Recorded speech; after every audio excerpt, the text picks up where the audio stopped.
failure doesn't mean you're a failure.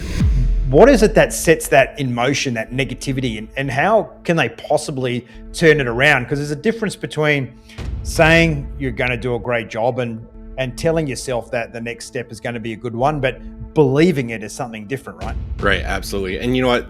In both athletics and entrepreneurship, one of the biggest factors we deal with is failure. So let's just rewind a little bit. How do you become a professional rodeo athlete? I mean, where does that come from? That comes from when...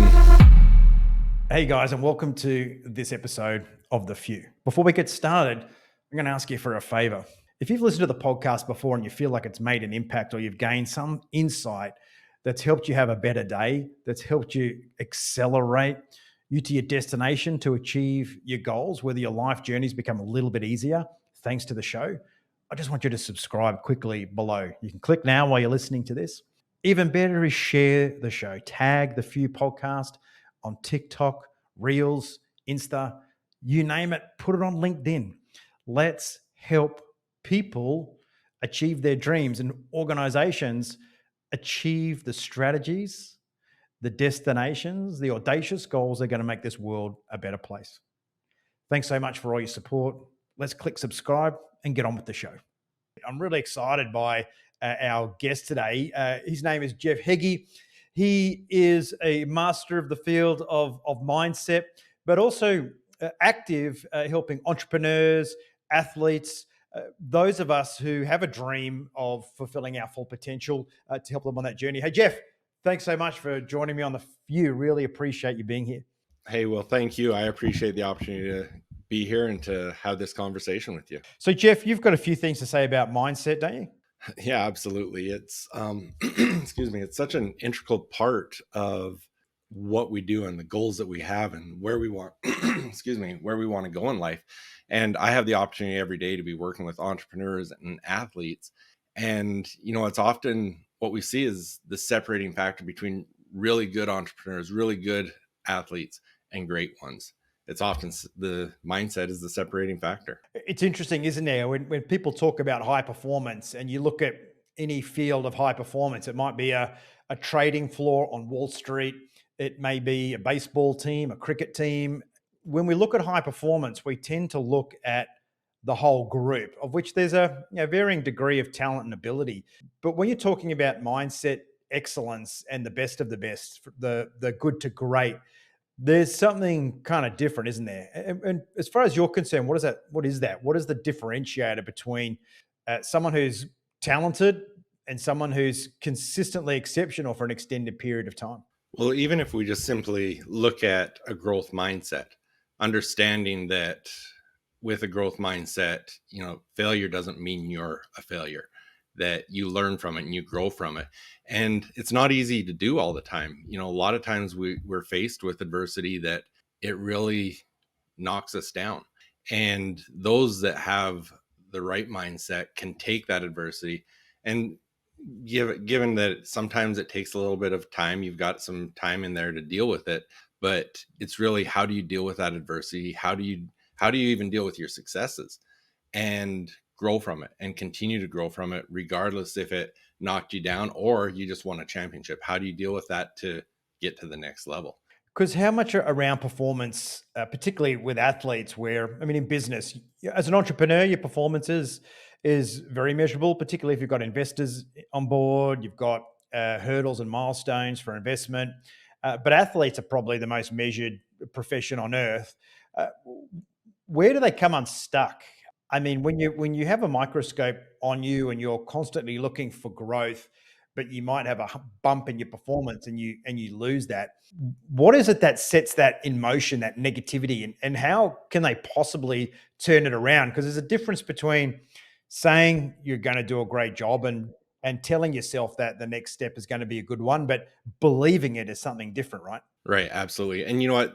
In both athletics and entrepreneurship, one of the biggest factors we deal with is failure.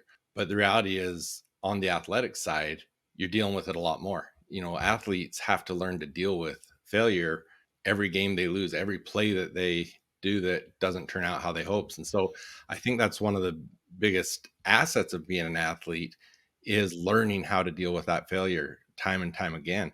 And when that happens, you're right. It's even, as we're working with athletes and we talk to them about their self-talk, it's really easy to tell an athlete, you've got to recognize the self-talk, you've got to change the negative self-talk to positive. But when they're in the competition, when they're in the moment, it's a lot harder to actually do it. And so we do give them, different things that they can do in those moments to help them refocus. One of the things we like to say is, okay, win, what's important now? Because when you can be more present in your thinking, you can, rather than thinking about the thing that's already happened, the thing that's already in the past, whether it was a one play ago or one game ago, rather than thinking about those and focusing on that, you can think about what's the next thing and what's important now, rather than continuing to harbor on the negative part of it. So, how did you get in this field, Jeff? Like, what's your own journey here? Because for many of us who are in a sphere of helping people unlock their potential, understanding that external perspective is critical to unlock your full capability. How did your journey unfold to get to this point? Well, from the athletic standpoint, I've been involved in athletics since I was 5 years old, and a lot of different sports, a lot of different avenues. I've gone that direction, but after after college, I graduated with a major in entrepreneurship, and I always knew that I wanted to be on the entrepreneurial side. I wanted to be in control of my destiny type thing. But I also coached basketball for 20 years. I also rodeoed professionally. And it was probably during my rodeo career that I really started this journey, because I remember my older brother, we rodeoed together, and he gave me an article one time, and it was on the power of using visualization in athletics. And that was really when I started to really recognize the importance of it. And then jumping forward a number of years to just within the last few years, I started to study mindset a lot more. And it was tied in more on how could I help my entrepreneurs on the mindset side of things. And as I was studying that, I got introduced to a lady who is now my partner in the Confident Athlete program. Her name's Tammy Matheny, and she wrote a book called The Confident Athlete. And it really dives deep into how to help athletes with their mindset, how to help them with their mental game. But you could change athlete to entrepreneur, and it'd be just as great of a book for entrepreneurs to use. And so as I got to know her and Ryan Godfredson and some of these people that have really dove into the subject, I've just really learned a lot. And it's been a lot that's been able to allow me to help my athletes and entrepreneurs to better their own mindsets. So let's just rewind a little bit. How do you become a professional rodeo athlete? I mean, where does that come from? That comes from when little brother always wants to do what big brother does. So growing up, whether it was hockey, football, basketball, whatever, it was kind of, my older brother played a lot of sports, and I kind of followed in that path. And when I was in high school, he had started rodeo, and so Well, how do you start in rodeo? I mean, you live on a farm or something? Is it you just we did. So I grew up in southern Alberta on a farm just outside of a small community, Raymond, Alberta, which is like 3,500 people. But and we had other relatives that were in rodeo. So he had started it, and so I was in high school, and I was like, you know what, I really want to do that. So I started it myself. I started out as a calf roper, but then he got into steer wrestling. I don't know how much you know about rodeo, but steer wrestling is where you're running full speed on a horse, you jump onto a steer's horns and wrestle them to the ground. And so I called him one time and said, Todd, I'd really like to learn how to steer wrestle. And he said, yeah, okay, next time we go practice, I'll give you a call and you can come out with us. And I said, well, actually, I entered a rodeo for Friday, so you've got to teach me before Friday. So it was a quick learning curve, and it went from that, starting in high school, went through the amateurs, and then had a professional career. because it's I mean, this uh it's a dangerous pursuit, anything in the rodeo, right? Like and I don't think people understand how many different events there are in a rodeo either. Everyone's just used to everyone, cowboy being on a bronc or on a bull. Uh, what's the atmosphere like? Like, if you think of it in terms of professionalism versus cowboy, kind of setup, like how professional was it as a pursuit? How seriously did people take it? Oh, it's definitely a serious business. And the cool thing about steer wrestling is, you're on your horse running down this steer to jump on it and wrestle it to the ground. Well, there's a guy on the other side of you that his job is to keep that steer running straight so you can catch it.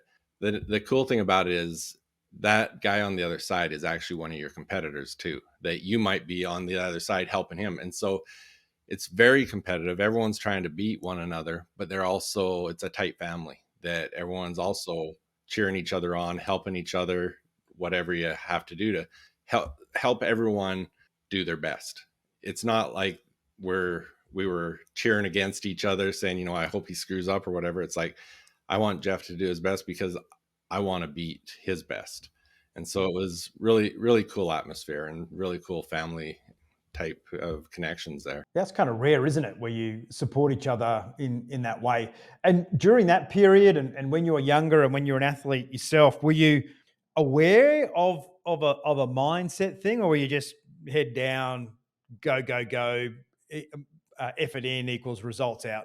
I wish I was more aware than I was, because, like I said, until my brother had given me that article, I probably wasn't aware of it very much at all. And that first awareness was around visualization, and obviously my awareness around it now. I've studied Neville Goddard a lot and the way he talks about it, but and that's a lot of why we have the Confident Athlete program now, is because a lot of the athletes that come into our program, whether they're college or high school, and we even have some younger than high school, it's just making them more aware of how important their mind is in the whole game. But also doing that collectively in the Air Force during training, we call it chair flying. You effectively sit in your chair and you close your eyes. You fly the airplane. You visualize all the different scenarios. You run through emergencies. Your hands go to all the right places, and you literally just create simulator in your own mind. What I found interesting though is how your own mind plays tricks on you when you're doing that, and how your belief systems get in the way. How you can assume a problem away, and how even with visualization, it's important to give yourself guidelines and being honest with yourself. And I think the Chicago Bulls and Peter Jackson also had a pretty strong practice around visualization as a team during their dominant years also. But how does that work for an entrepreneur? Like, I get it in terms of an athlete, but do you also encourage entrepreneurs to sort of visualize uh, their game as well? Absolutely, because I mean, it's the same thing. It's everything. I mean, let's think of the iPhone. It it was a vision before it ever became reality, and now look what it's done, right? So we've got to be able to visualize what we're trying to achieve and really have, the more clear I think we can be on that vision, the easier it is to get to that end goal. But you made a great point too, is when I first started learning more and more about visualization and stuff, it's always, you've got to, the positive mental attitude, you've got to visualize that positive outcome and stuff. But the reality is, we teach people to also look at the negative, not to dwell on it, not to focus on it.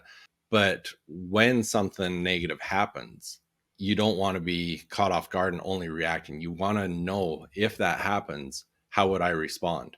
And so we do still focus on, when things could go wrong, what would you do? And so from an entrepreneurial standpoint, there's so many different ways, whether it's with sales, whether it's with presentations, whether it's with your team. I've had clients that said, I had this big meeting planned. I was excited to do this launch with my team, and the meeting was just a disaster. But they hadn't put the preparation in, and it's hard to have that confidence. It's hard to really present well when you haven't put in the proper preparation. And so even that preparation might just be some visualization of, how am I going to present this? How is this going to go forward? So yeah, I think athletics and entrepreneurship, it's important. Hey guys, I hope you're enjoying these episodes of The Few. If you are, if you feel like they're making an impact, you've learned something insightful, there's a little golden nugget of wisdom that you've been able to apply to your own life, let's share it with as many people as possible. The best way to do that is to leave a review. If you leave a review, we get more listeners on the show. If we have more listeners, we get bigger guests, and it's the big guests that live the big dreams where we're going to learn the most. And my job is to ask the questions that are going to help you on your own journey. So let's make this show as big as we possibly can. I'm fully committed, I'm passionate, and I'd love for you to show your support by leaving a quick review. I think you said something before that was pretty insightful. Vision is where you want to go, but you also need to visualize it as well. And I think that's a great lesson for corporates and enterprises, where sometimes the vision statement is, it's not really something that you can foresee or you can imagine. It's just a whole bunch of words, right? Uh, let's just say you're an athlete and you're trying to um, break through. You know, there's a reason why your performance is limited. You've just come across this thing called mindset as an idea. Have you any suggestions as how you would accelerate the concept of mindset into a practice of mindset? I think the first thing is, we don't know what we don't know. You've got to understand it. Even looking at whether it's a growth mindset and a fixed mindset. Well, what does that mean? Because I've worked with a lot of people that we start talking about that, and they've always thought, oh, I'm positive and all this stuff. And then we start talking about how they react to different things. And they said, I'm really reacting to a lot of these things with a fixed mindset rather than an open mindset. So as you learn what it means, it allows you to start to recognize how you're responding and reacting to different situations. So I think that's the first step, is learning what the different mindsets are and how they're applicable to you, so that when you're in that situation, you have the opportunity to either just recognize how you're responding or respond differently. With the rubber hitting the road and going from visualizing and having a mindset towards success, but then it not actually happening. I mean, how do you manage that? Because again, it's a case of, if you keep telling yourself you're going to do a great job and you deserve it, but you're just constantly, tripping up. How do you map kind of expectation management there? Because I visualize I want to be the president of the United States. Well, guess what? There's only one of those. Great vision. Statistically, I don't know. But do you talk with athletes or entrepreneurs around managing expectations? Yeah. I can look at my own experiences in different times. I did a launch a while back that, man, my vision of what it was going to be was outstanding. And I really had everything lined up exactly how I wanted it to. And it was a bomb. And it was really hard to deal with. And so it's really just easy to start in that downward spiral of the negativity. And, that was a waste of time. And, this visualization stuff doesn't work. But at the same time, you've got to be able to rebound and say, okay, what do I need to change? How do I fix it? How do I get back on track? And I think one of the big things with that is, I don't think it's best to do it on your own. I think that's where a coach or a mentor comes in, helpful, or even a mastermind group somewhere where you have someone else that you can bounce ideas off, talk through situations, and really reassess what happened, why it happened, and what you need to do to get back on track. Because, and again, it's really easy to get around the wrong people and not have that uplifting experience where they can help you get back on track, where they're the Debbie Downer just as much as whatever, and it takes you in the wrong direction. So making sure that you have the right people around you to help lift you back up. And I think also there's some great scenarios of certain, coaching centers in Florida in tennis, for example, or certain football clubs that just create incredible athletes. Feeds that narrative, doesn't it? Where you put people inside a community of like-minded people that have that same sort of uh, growth mindset. You feed off. It's almost like it's an exponential return rather than just having one or two people around you. The whole culture around you. Have you got any insights there as well, as like how to build that culture, how to find it? What is it? I think as we grow up, we're pretty good at finding the odd toxic person to have in our community. Um, what are some of the cues there, and how would you get yourself an understanding you're in that situation, and B, move on? Yeah, and a great example is something I heard. I don't even know where I heard it, but someone recently was telling a story, and they said, you're in a situation where you've got this exciting idea and you're ready to launch it or whatever, and you tell someone about it, and they're like, "What are you thinking? Do you really think you can do that?" And they're all down about it, and your enthusiasm, excitement, and vision of it just takes a hit. Well, you tell another person and they're more like, "Hey, that is awesome, but why are you thinking so small? You could do that in a month." Just the different way people will approach it with you really is going to change how you move forward with it. And so I think you've got to find those people that are encouraging you, helping you to think big, and helping you to be positive about what you're trying to achieve. Not saying they just blindly tell you, yeah, you're the greatest in the world. They might have to give you some constructive feedback on it, but are encouraging you to do that. And I think what it is when you start to recognize the negativity, the smaller thinking and stuff, you do have to, it's easy to say you have to eliminate being around those people, but oftentimes those people are close to you, they're family members, they're relatives or whatever. And so that might not be the situation, but you can eliminate what you're talking about with certain individuals. You can limit the amount of time you're spending with certain individuals. But one of the important things to do is, as well, is make sure you're the right person to that other person, that you're the one encouraging the other person, that you're the one helping them come up with bigger and better ideas and helping them grow. Because as you're giving that and receiving that back, you're both, or as a group collectively, you're all going to grow together.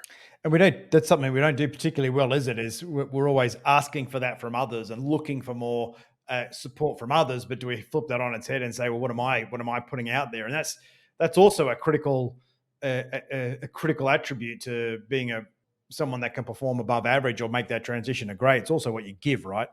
To the room, to the team. One of the interesting things I read about was, what do you call it? Was it the reticular activation system, the RAS? You've got a little bit of some insight there. I mean, I've never heard of that before, to be honest. But when I read into it, I thought it was fascinating. What's the story with the RAS? It is it's a powerful tool, is what it is, and everyone has it. And one of the stories I like to tell, that kind of helps people recognize what it is. When we moved from Canada to Arizona, my daughter's car had some problems. We ended up selling it in Canada. When we got down here, we had to buy her a new car. And we ended up buying this car. It was a little Spider Mitsubishi convertible. I'd never seen this car before. And so we buy this car, and all of a sudden I'm seeing this car everywhere. And it wasn't the fact that all of a sudden we bought the car and so did everyone else in the neighborhood, but it was something that my mind all of a sudden started saying, okay, this is important to me, this is part of our life now. And I started recognizing in other places. It's like when you buy a shirt and then you see other people wearing the same shirt or something. It's a filter. We have so many different things happening in our lives every second of the day, from noises to heat to whatever's happening. We've got to have some way to filter out the things that aren't important. So the reticular activating system helps you to find the things that are important to you. And that's why it's important to know what your goals are. And in my mindset journal, I have my clients write out their goals every day, because when your RAS recognizes that that's important to you, it's going to help you recognize things that are going to help you achieve those goals. And so it's just a really powerful tool. So true. I had my own story around that, which was I wanted to be a fighter pilot since I was 5, and all the way through until I joined when I was 19 and started flying jets when I was 21. Everyone around me knew that if they came across anything to do with that, I would always get a call, or I would, hey, my friend's a pilot. He lives down the road. Would you like to meet him? And all of a sudden, it's 14 to 16 years of being focused on the one thing. The way that multiplies outside your immediate network, and the way it just keeps influencing the world around you. And I think it's for entrepreneurs as well. Like when you start with a business, there's you and the other person that you told and your friends and family. and if you want to be a unicorn, you've got to expand that circle quickly, which is why you need consistency of message, consistency of brand, so everyone kind of gets the hang of you. And in that moment in time when someone comes across and says, "Oh, my dog peed on the floor," they go, a friend of mine has a robot mop business. You should maybe give them a look and see whether that's something you could do. All of a sudden, you enable these people around you as your sales arms. I hadn't heard about it as the RAS, but I certainly lived it. And I think what you're talking about is amazing. And I've heard about I've heard a similar story around you buy a green Golf and all of a sudden the street's full of green VW Golfs. And that's the challenge today, right? Like with everyone on their phone and constantly scrolling and distracted and just consuming junk, all the important stuff just gets lost in the noise, right? Yeah, exactly. And that, it can work in the negative too. It can be a distraction. It is what we're focusing on taken away from more of the positive. So it's important to, and journaling, there's so many good things we can do to help us focus our attention on the things that are going to help us achieve what we want to achieve. So, Jeff, what would be the top three things that you would recommend someone who sees themselves as a high performer? They're motivated to kind of unlock their best mindset game. One is I like to tell people to have a curious mind. And I think most entrepreneurs do, or else they wouldn't be an entrepreneur. And what I mean by that is always be curious about what's going on, always be learning. I'm an avid reader. Not everyone is, but we've got Audible, we've got different ways you can consume. And, tying back into the RAS is consume the things around what it is you're interested in, whether it's books, blogs, podcasts, whatever. I think that's a huge benefit to helping people. And, as we talked about earlier, part of that learning is learning more about mindsets, learning more about what they are. Go to someone like Ryan Godfredson with Success Mindsets, and he's got an incredible mindset assessment tool. And even myself, when I first took it, I read the outcomes and I was like, wow, that's true. And I didn't realize that when it was talking about some of the different mindsets. So that would be one. Always learning, always be curious. Really important to surround what you mentioned earlier, surround yourself with the right people, surround yourself with people that are going to help you have the right mindset, to help encourage you, to help you grow and help lift you up. And then the third thing I would probably say is really focusing on what you're learning in the form of journaling, writing down your goals and taking the time to do that. Because a lot of people will say, yeah, I've got my goals. I know I'm going to do this and that, but have they actually written it down? Have they actually thought through it? And have they reverse engineered it? If that's my goal in a year, what does that mean I have to do month to month? What does that mean I have to do week to week? What does that mean I have to do today? And in our accountability groups, that's what we do, is we start with the big goal and reverse engineer it down to the day, so that every day, doesn't matter how many urgent things you have. What's the one important thing that you have to do today? That it might be tiny, but when we add all these tiny events up, it hits that bigger goal. And as you do those things, I think it gives you the mindset that allows you to focus on the bigger things. That's awesome. Jeff, thanks so much for sharing your broad insights into mindset and some of the other tools that we can use, why it's important, especially, and also some of the phenomenon that we can unlock.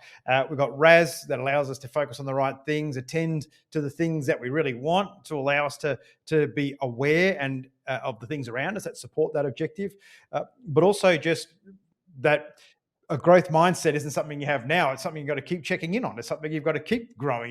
You can very easily slip back into a belief system and back into that fixed mindset.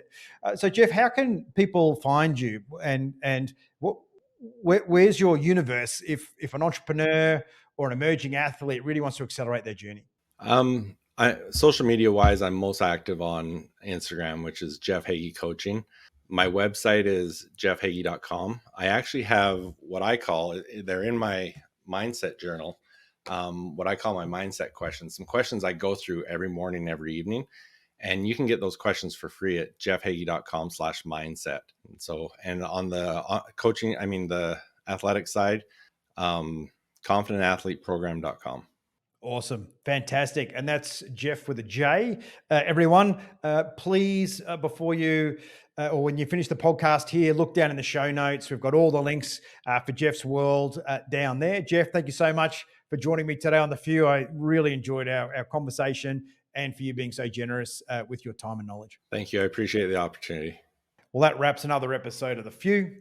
But before we go, I'd like to make a shout out to the team that make this podcast possible. The team at Afterburner, real fighter pilots who travel the world helping organizations close the gap between where they are and where they want to be. It's the fighter pilot mindset, the methodologies, the ways of working, or what Afterburner call flawless execution. It's the techniques and trade secrets the Air Force uses to turn the dream of becoming a fighter pilot into a reality. Whether you have a leadership offsite, leadership retreat, maybe it's the annual event for your entire organization or a sales kickoff. From 2 people to 2,000, Afterburner inspires people to believe that we can lift our performance to another level. So reach out and learn the secrets fighter pilots use to win 98% of the time.